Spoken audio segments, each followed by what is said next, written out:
안녕하세요, 단칼입니다. 이번 시간에는 지속형 패턴에 대해서 알아보죠. 말 그대로 지속형은 이렇게 상승 추세 중에 조정 국면에 나타나거나 혹은 하락 추세 중에서 반등 때에 발생을 하여 잠깐 쉬었다가 기존의 추세를 계속 이어가는 형태입니다. 보통 이런 지속형들은 모두 삼각형의 모양을 기본으로 합니다. 즉 대부분이 이 삼각형 모양에서 파생이 된다는 얘기죠. 먼저 상승 삼각형을 보지요. 이 형태는 고점은 똑같은데 저점이 계속 높아지는 모양입니다. 바로 신규 매수세가 자꾸 유입이 된다는 거죠. 누군가는 주가가 싸다는 생각에 매집을 하고 있는 형태입니다. 그렇기에 거래량은 점차로 늘어날 수밖에 없겠고요.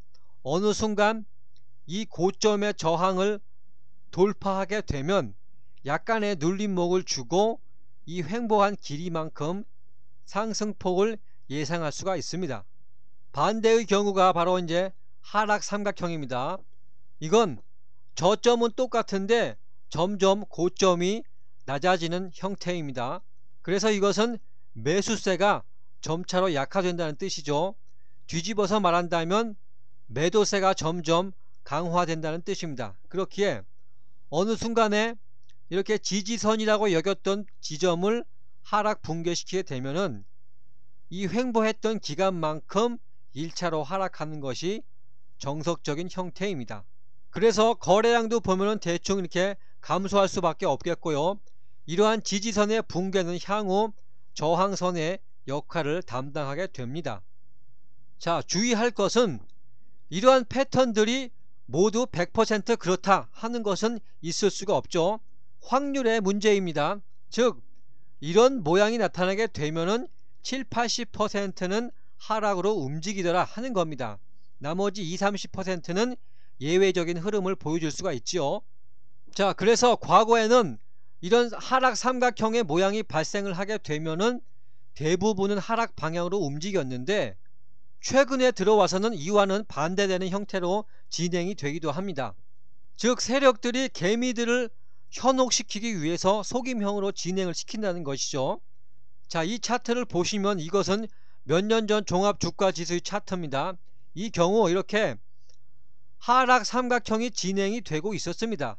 그래서 우리가 패턴에서 배운 대로 보자면 이렇게 움직이다가 어느 순간에 이 지지선을 하락 붕괴시키면서 이렇게 하락 파동을 내주는 것이 정석적인 형태였는데 실전에서는 이렇게 상승 방향으로 다르게 움직이고 있습니다.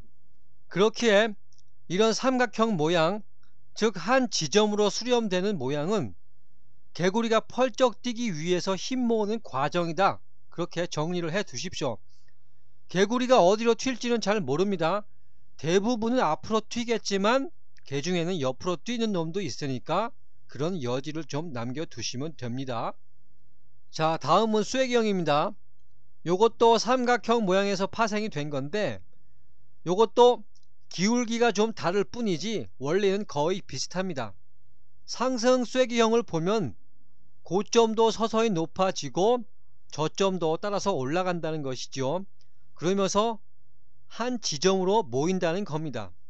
이렇게 모였다가는 상승 방향으로 움직이거나 아니면 하락으로 방향을 틀거나 하겠죠.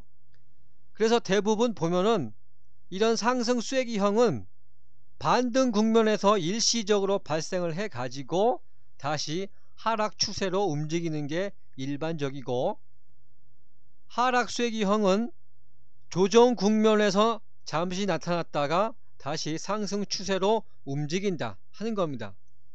이렇게 해서 패턴 분석을 마치겠습니다. 나머지 패턴들은 따로 설명하지 않겠습니다. 홈페이지 내용을 보시면 금방 이해가 되실 거예요. 특별히 설명드릴 내용은 없고요. 나중에 실전 차트를 설명드리면서 한목에 모아서 정리를 해 드릴 겁니다.